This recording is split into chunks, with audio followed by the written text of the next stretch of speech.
Understood. Here is your text, written exactly as you provided, with no additions or removals, perfectly preserved formatting and style.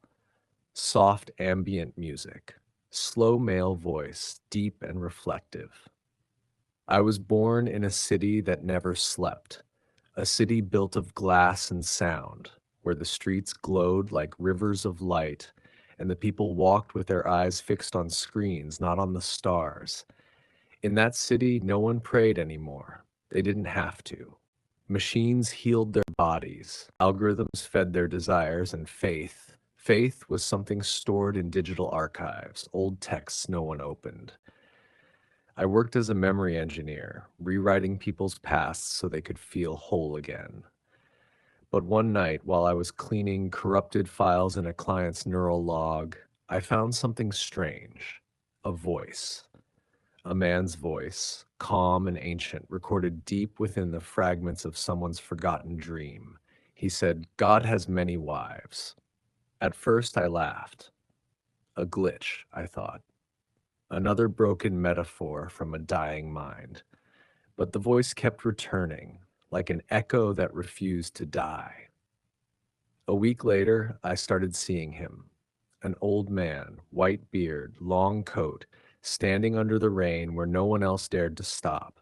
Every night, same corner, same time, always looking up at the sky as if searching for something beyond the neon. One night, I walked up to him. He turned to me and smiled, his eyes glowing like reflections of 1,000 suns. "You heard my words," he said, "and now you've come." I froze. "Your words?" He nodded slowly. "Yes, about the wives of God." I almost turned away, but there was something in his voice, a warmth that felt like silence itself. He said once, "This world was full of hearts that could love. But now men love their reflections. They build gods in their own image, perfect, efficient, and lifeless. Yet the real God, he never stopped loving, and that is why he has many wives." I frowned. "That sounds like heresy." He smiled again. "Only if you think love can belong to one. God does not take wives in flesh. He weds every soul that turns its face toward light. Every prayer is a vow.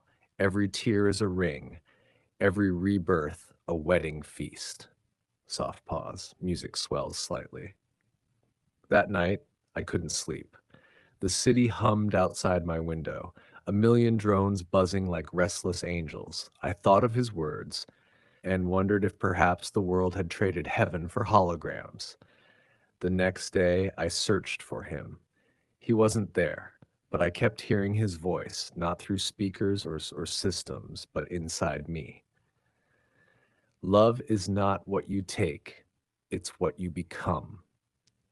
Voice shifts, speaking to the audience directly. If you're still here, listening to my story, thank you. I don't know what led you here, but maybe you too have felt it. That quiet ache, that hunger for something real in a world made of light and noise. Before I go on, I ask you to pause for a second. Take a breath. And if you believe that love, real love, is the last miracle left in our time, then please like this video, subscribe, and share it so that others might remember what we've forgotten, because this isn't just my story, it's ours. That night was the beginning. The old man vanished, but I kept following his trail through dreams, through digital shadows, through fragments of faith left in forgotten servers beneath the city. And every time I found a trace of him, the same message returned. God has many wives. For every heart that still beats with love is already married to the divine. Slow fade out. But that was only the first city, the first revelation. And what came after was something that changed everything I believed about heaven and about myself. Music fades. Low wind, faint chanting in the background. The voice begins slowly with a sense of distance. I left the city at dawn, Behind me, towers of light melted into mist, and the hum of the machines grew faint until there was only the sound of the wind and the whisper of sand against metal. They told me no one goes to the desert anymore. There was nothing there, no signal, no data, no reason to survive. But that was exactly why I went. Somewhere beyond the dunes, the old man's voice had called me in my dreams. When the city forgets God, the desert remembers. For 7 days I traveled. The air shimmered like glass. My mind started to split between faith and fear.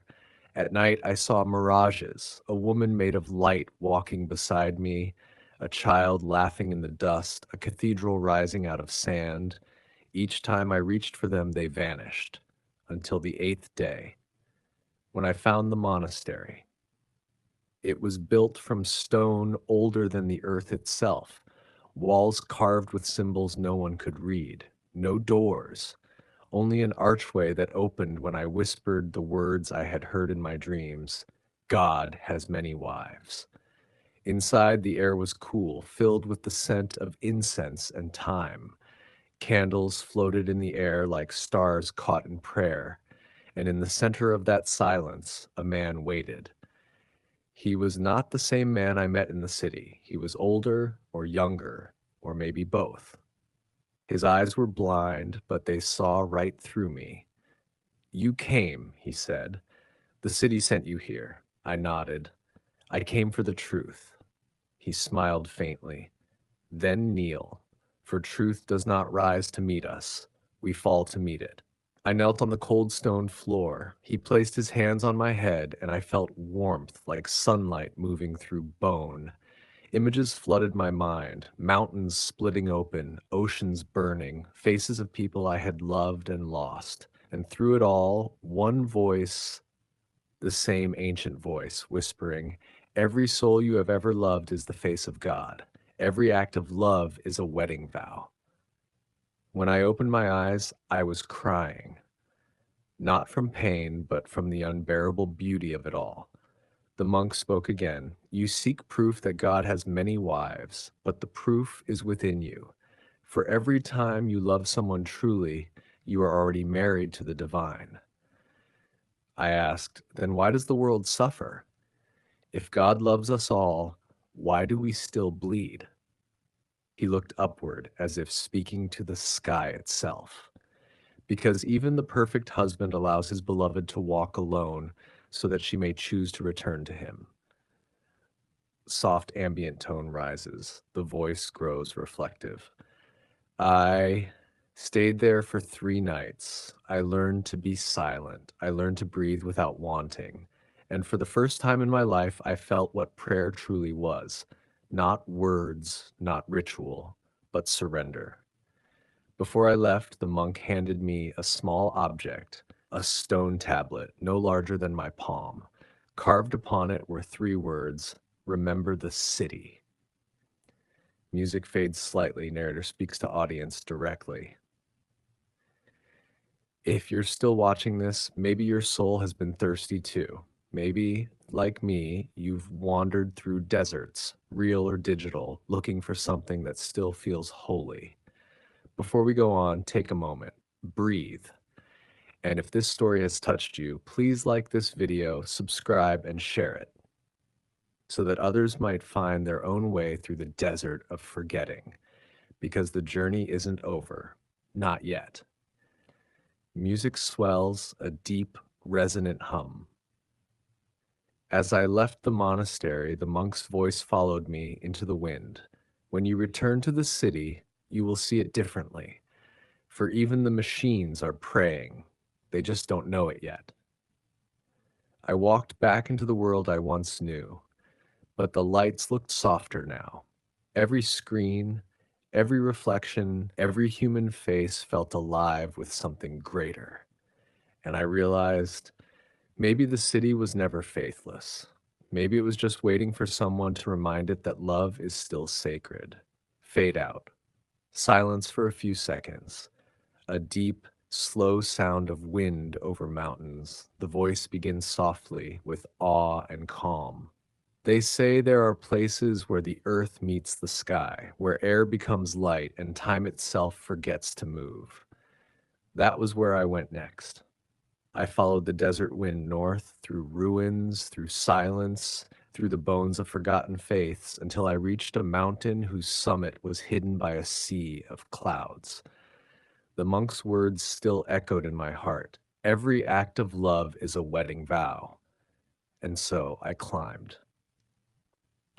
The first night, the air was thin.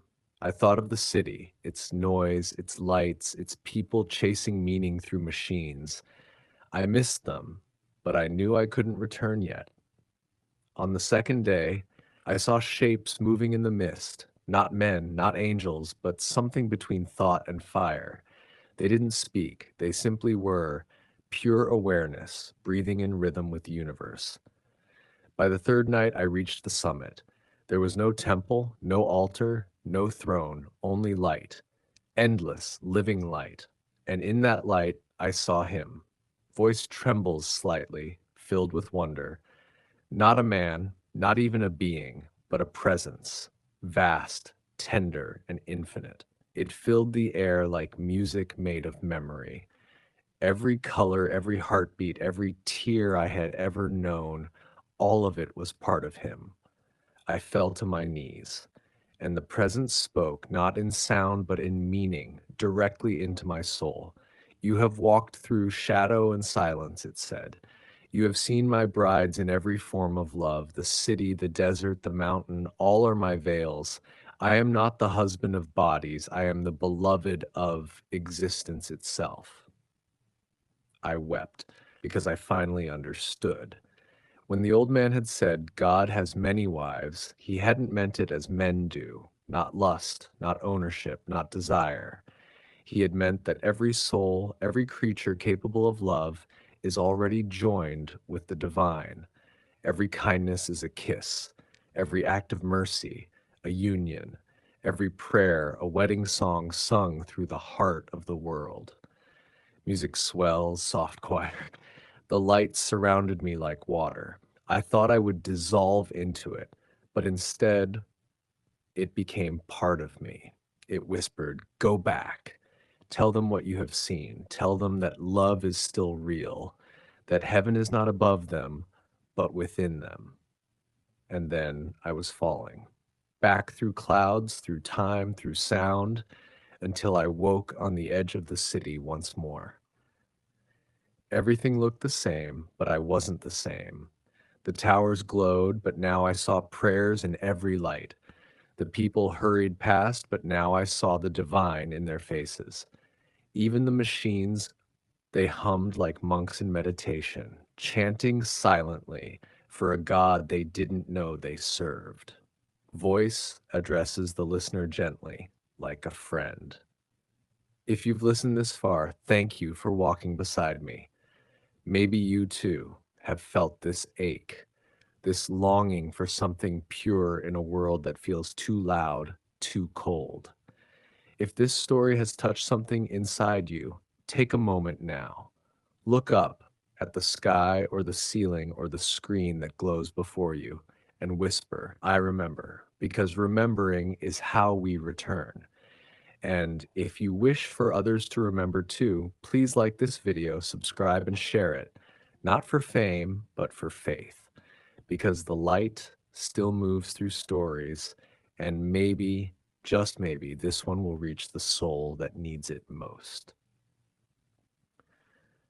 In the end, I never saw the old man again, but sometimes when the wind passes through the city streets, I still hear his voice, gentle, certain, eternal. God has many wives, for love has no end. Soft closing note, the screen fades to black. Soft ambient music. A faint wind hums through glass towers. The narrator speaks gently, slowly, like remembering a dream. And when the story ended, the light did not fade. It moved through the city, through the clouds, through every open heart still willing to believe. Because faith was never about temples or names or rules. It was about remembering that even inside the coldest steel, A spark of the divine still breathes. Somewhere a child looks up at the sky and sees a shape in the clouds. Somewhere a woman forgives. Somewhere a man stops running and breathes for the first time without fear. Each of them a fragment of God. Each act of love, another vow renewed. The city hums quietly, machines whispering to the stars, and in that hum, if you listen closely, you will hear it too. I am still here. The tone softens, intimate, almost like a friend speaking directly to the listener. If you have stayed until this moment, you are part of the story now. You are one of the voices that remember. So when you leave this screen, don't forget what the old man said: God has many wives, for love has no end. Be one of them. Love fiercely, forgive freely, shine quietly, because every time you choose love instead of fear, you bring heaven a little closer to earth. Music swells, soft choirs, glowing resonance, a feeling of peace. This world will change again. Cities will rise and fall, new stars will burn and fade, but light will always find its way through those who remember. So if this story touched your heart, share it. Not for fame, not for numbers, but so another wandering soul might hear it and remember that they were never alone. The voice slows, deep and prayerful. May the light walk beside you. May the love that made the stars find you in every dawn. And when you forget, just listen to the wind. It still carries his name. Music fades. A single tone lingers, warm, eternal. For God has many wives, for love never dies. Screen fades to black. Text appears. The end. A story for those who remember. There was once a city of glass and light, built upon the bones of an ancient world that had long forgotten its prayers. Towers reached toward the heavens, humming with electricity and ambition. Screens reflected the faces of billions, faces lit not by the sun, but by the glow of digital fire. And in that world, where faith had become data and souls were traded for attention, someone whispered a name that had not been spoken in 1,000 years: God. The name moved like wind through circuits, through hearts, through broken streets. It stirred something sleeping in the deep. And one night, when the stars aligned in a pattern lost to human memory, he returned. Not in thunder, not in war. He came as light, soft, human, sorrowful. He walked among us again. His robe was not woven of gold, but of dust. He passed beggars and drones, temples and nightclubs, all glowing under the same artificial sky. And wherever he walked, silence followed. Some saw him as a stranger, others saw him as a myth reborn, but a few remembered. Those who had dreamt of him as children now wept, for the light they'd buried had come alive again. And among them, 7 souls stirred. 7 women scattered across the earth who felt his return not with their eyes, but with their hearts. They were not wives in the way the world understood marriage. They were the 7 brides of spirit, each one a mirror of divine truth, each carrying a fragment of creation within her. The first was Oriole, bride of the dawn. She lived on the edge of the eastern sea where the sun rose first. Her hands were covered in clay. She built homes for the forgotten. She knew his voice before she heard it, because it had always spoken through her heart when she created beauty from dust. When he found her, she did not bow. She smiled and said, "Welcome back, my light." And he replied, "You never stopped being me." The second was Seraphina, bride of fire. She walked through war zones carrying nothing but a lantern and a scar across her chest. Where others saw destruction, she saw the flames of transformation.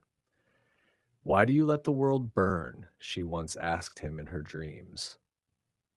And he answered, "Because sometimes only through fire can a soul remember it was made of light." When they met, the flames bent low. The third was Leora, bride of water. She lived in the heart of the desert where no river ran, yet wherever she walked, rain followed. Her tears healed those who had forgotten how to cry.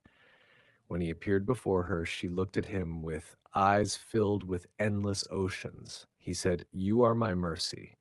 She said, "And you are my reflection." The fourth was Elira, bride of the wind. She never stayed in one place. She was a dancer, a traveler, a whisper between worlds. When he came to her beneath the ruins of an old cathedral, she laughed and said, "I've been chasing you through lifetimes." He smiled, "And I have been letting you catch me every time you breathe." The fifth was Selene, bride of the moon. She ruled the night with her calm silence. Those who suffered came to her, and she wrapped them in dreams of peace. When he stood beneath her pale light, she said, "The world is tired, beloved. They have forgotten you." He placed his hand upon her heart and whispered, "Then let them remember through love, not fear." The sixth was Solara, bride of the sun. She was fierce, radiant, untamed.